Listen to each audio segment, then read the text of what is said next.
I feel like CR in 5e is one of those sort of easy targets for people to complain about or throw shade at as like a design flaw or whatever. But uh, maybe it's just the problem is the game system is so flexible, which I love about it.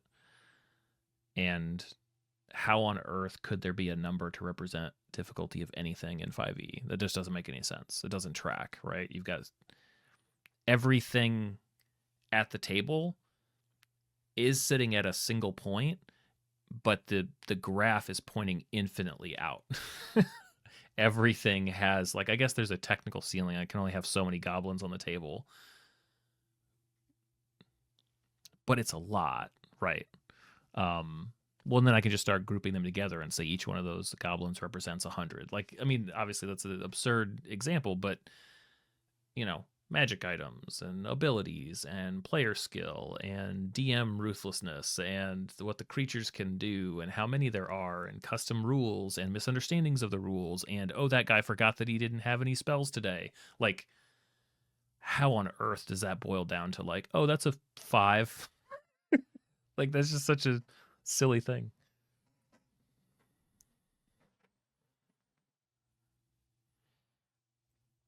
Yeah, exactly. And what do we call that? Like, oh, I guess that's a 9 then. It's like I don't know what the heck does that, you know. It's and that's a good point anyway, because whatever number there may be on it, it's up to the DM how much gas they pour on that fire. Um which is a judgment call.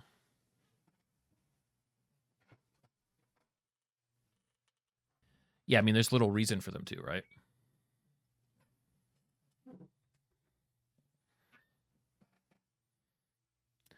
Yeah, they're used to flying up there and cooking their meals and like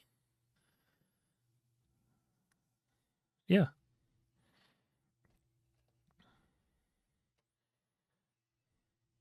that's the yes. But it's also it plays into that like,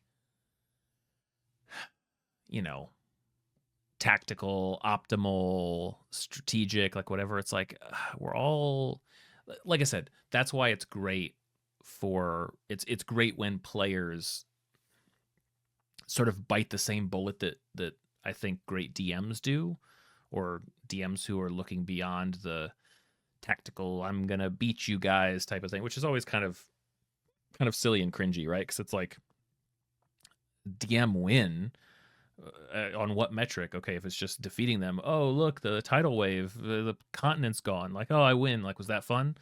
And everything that we do to beat players is just a lesser version of that silly idea. Um,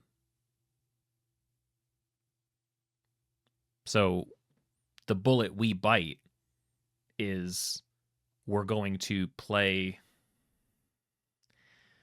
maybe not suboptimally, but strangely. Like we're going to bend and mold the world in such a way that it makes things more fun to play.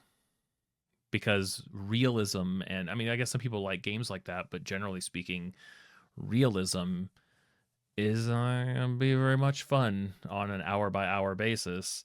And it's great when players, whether they realize that that's what DMs are doing, are willing to do the same thing and say, well, you know what, there's probably a better decision here, but I take the knife and I run across and I just try, right? Like, um, that's going to be a lot more exciting. Like if you imagine everybody just for a second, just imagine actually having a whole table full of players where every time it's their turn, it takes like 60 seconds.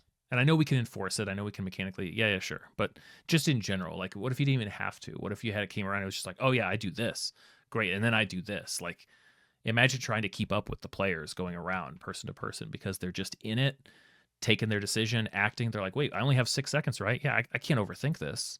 This is what I do. Just like the dungeon master bliss that would be, right? Um, Case in point.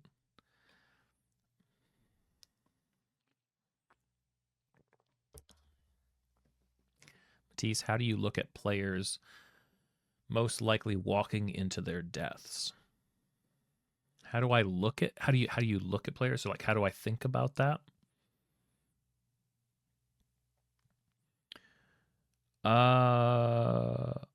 It all depends on why. Yeah.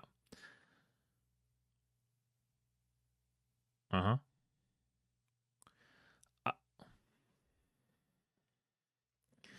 I I think that if a player is sorry, if a character is taking on a risk and the reason for like and embracing that fact, right?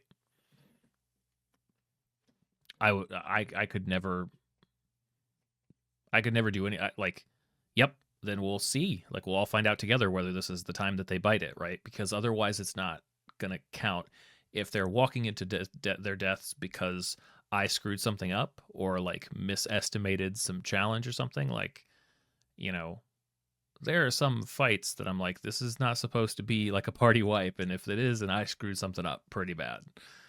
Um, Also, is it like, is there enough information? Are they aware? I think what it boils down to is the party aware that they're walking into their likely death?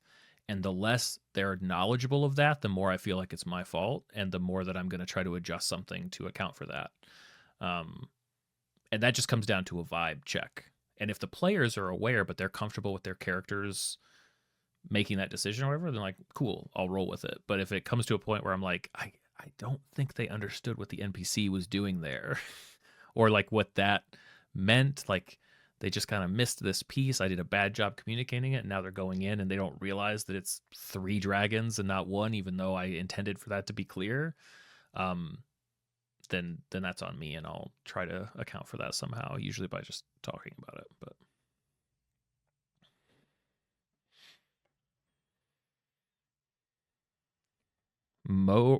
like another good rule of thumb that I use is that it should be almost impossible for, or I think it is generally pretty impossible, at least in 5e, probably not in some of these newer games that everybody's a little bit squishier or things are just more threatening in general. It's really really hard for a character to die after making one bad decision. It's usually a stacked set of like 3 or 4 bad decisions.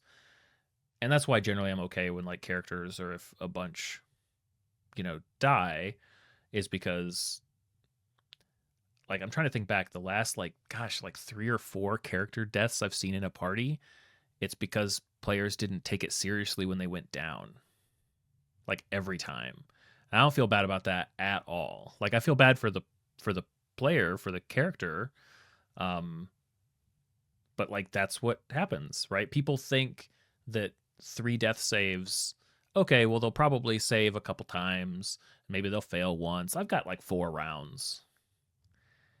And that's just not usually the case. And even if it is, well, unless yeah, and this is even ignoring that, like even ignoring like that kind of like the brutality of that, which is an option. It's one of those things that DMs will lean into or lean away from, probably depending on the group and the timing and all this, the enemy and all that kind of stuff. But yeah, when your party sort of like semi abandons you or doesn't take it seriously and thinks that they have at least, okay, I've got like 1 round and then I can do this, but situations change so dramatically. If there's a combat where somebody's falling like that, we know as DMs that the outlook of this game, of this combat, just changed so dramatically in the enemy's favor. Like we know how dramatic that is. I'm not sure players always realize it. They think like, oh, okay, one of us went down. And it's like, no, no, guys, the entire action economy just shifted dramatically in the enemy's favor. And if you guys don't take your opportunity to try to remedy this right away, this is about to snowball. This is about to get worse. And that's, some people really like that swing. I think some people get annoyed by that swing. I just think it's one of those things that, the more experienced a group is with the system, the more, or just playing together and how they all play, the more that they will remember stuff like that. keep it in mind. Sometimes they just have to experience it, though. Moral dilemma. What about walking into a lair with a dragon and 60 kobolds? Now we're getting more specific. This sounds like this is the game, huh?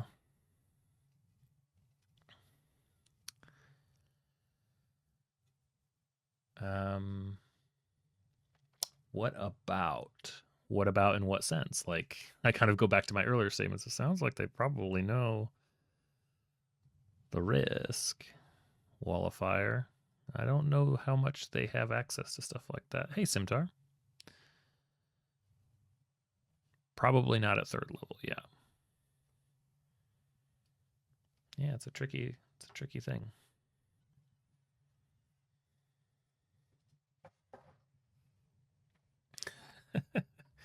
Hey, you know what? Like, this is actually not a so not for your reason that you guys, whatever you guys are doing. I don't know enough about it to probably give advice one direction or the other. However, I personally find the idea, because there's lots of talk about when to do you level people up after an arc. Some people do it. Some the craziest people do it by like actually counting up numbers and trying to hit like budgets or whatever. I don't do that stuff. Milestones, it's all about placement. Do you do it at the end of a session? Do you do it after the end of an arc? Do you do it? Sometimes people are like, ooh, right before a boss fight. That could be fun. In the middle of a boss fight, that's even more interesting. I think there's an interesting case to be made for if a party makes a particularly bold decision. I think there's a case to be made there. Maybe not 2 levels, but I think if it's like, wait, like I can imagine where it's like, hold up, so you're giving chase to the enemy that just like beat you all down and left you for dead, and but you're gonna go through the portal anyway. It's like, all right, everybody levels up. Let's go. You know, I can see a rally like appeal to something like that. So take that for what it's worth. But I think I said 1. I don't think I've ever. I don't think I've ever done a 2-level level up. I did have I did have a player that traveled through time and leveled up uh, on their own and has been a level ahead of everybody as a result of that, and that's the closest I've come to that.